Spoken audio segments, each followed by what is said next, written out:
یہ میں ایک دعا پڑھا رہا ہوں، شیطان والے اعمال سے اللہ کی پناہ. پڑھیے میرے ساتھ. یہ میرے نام کا چینل ہے، اسے سب اپنے اپنے گروپ میں ڈال دیجیے. السلام علیکم ورحمۃ اللہ وبرکاتہ. امید ہے کہ آپ تمام حضرات بخیر وعافیت ہوں گے. آج اب حضرات کے سامنے حضرت کی ایک اور کلپ لے کے آیا ہوں، آپ آگے سن سکتے ہیں. انشاءاللہ ویڈیو کی شکل کے اندر آ کے رکھوں گا. اللہ ہمیں عمل کی توفیق نصیب فرمائے، آمین. السلام علیکم ورحمۃ اللہ وبرکاتہ. نحمده ونصلی علی رسولہ الکریم، اما بعد. آج کا سبق سن لیجئے. آج کے سبق کی سرخی ہے زنا سے بچیے، پارٹ نمبر 23. سلسلہ وار قصہ لیلا اور مجنون کا. کتابوں میں لکھا ہے کہ دکان جہاں محلہ میں دکانیں ہوتی تھی، جو ان کا گاؤں ہے، تو گاؤں کے اندر بھی اتنے قصے مشہور ہو گئے قیس کے. میں مجنون کا نام تو غلط لے رہا ہوں، کیونکہ مجنون تو بہت بعد میں جا کر نام پڑا ہے اس کا، قیس کا. تو قیس جس دکان پر جا کر کپڑا خریدتا تھا، تو کتابوں میں ان کی محبت کے قصے لکھے ہیں کہ وہیں جا کر لیلا بھی خریدتی تھی. ہاں، اور یہ بھی لکھا ہے کتابوں میں کہ ایک مرتبہ لیلا نے قیس سے کہا کہ بھی تمہاری ہماری محبت کے چرچے بہت ہونے لگے، اب تو یہ ہے کہ بھی تم جو ہے گلی میں آنا چھوڑ دو. تو قیس نے کہا بھی ایک ہی محلے میں تو رہتے ہیں، گلی میں کیسے چھوڑے؟ یہ فرمایا کرنا اب گلی کے اس دروازے سے تو نکل، میں گلی کے اس رخ سے تو نکل، گلی کے اس رخ سے میں نکلوں گی. یہ کہا لیلا نے. کچھ دنوں کے بعد جنازہ گزرا. یہ کتابوں میں لکھی تاریخی چیزیں ہیں ساری کی ساری. کچھ دنوں کے بعد جنازہ نکلا تو کسی نے پوچھا، لیلا نے خود نے پوچھا جنازہ کس کا ہے یہ؟ تو کہنے والے نے کہا یہ قیس کا جنازہ ہے، قیس کا. تو لیلا نے ایک جملہ کہا، ہم نے تو گلی چھوڑنے کا کہا تھا، یہ تو دنیا ہی چھوڑ چلا.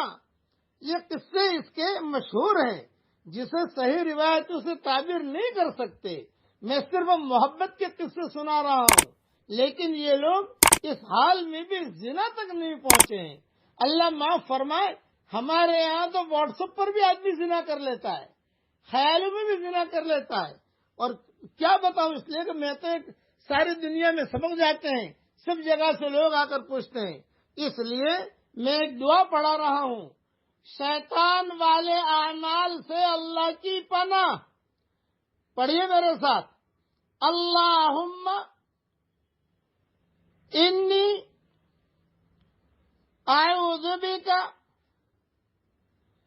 من عمل الشیطان وسیئات الاحلام. اے اللہ، میں شیطان کی حرکتوں سے اور برے خوابوں سے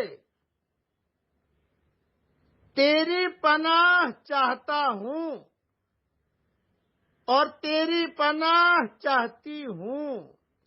اس کا امیجز بنا کر بھی میں نے بھیجا ہے، آپ دیکھ لیجئے گا، یاد کر لو، صبح شام تو کم سے کم ایک ایک مرتبہ پڑھ لو.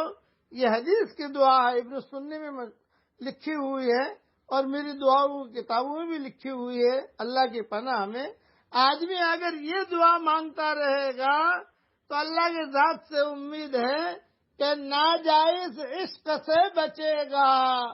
عشق میں اور محبت میں فرق ہے. محبت تو کسی کے دل میں اللہ تعالیٰ ڈال دیتا ہے، یحبونہم کحب اللہ، اور اس میں یہ اللہ کی طرف سے یہ چیز ہوتی ہے محبت. اور عشق میں شیطانی رنگ ہوتا ہے.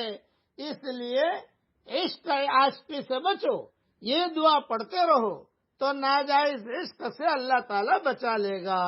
میں دعا کرتا ہوں کہ اللہ جو بھی ناجائز عشق میں مبتلا ہوں، عافیت کے ساتھ ان کو ناجائز عشق سے نجات دے، اور تیری محبت، تیرے نبی کی محبت ان کے دل میں تو ڈال دے.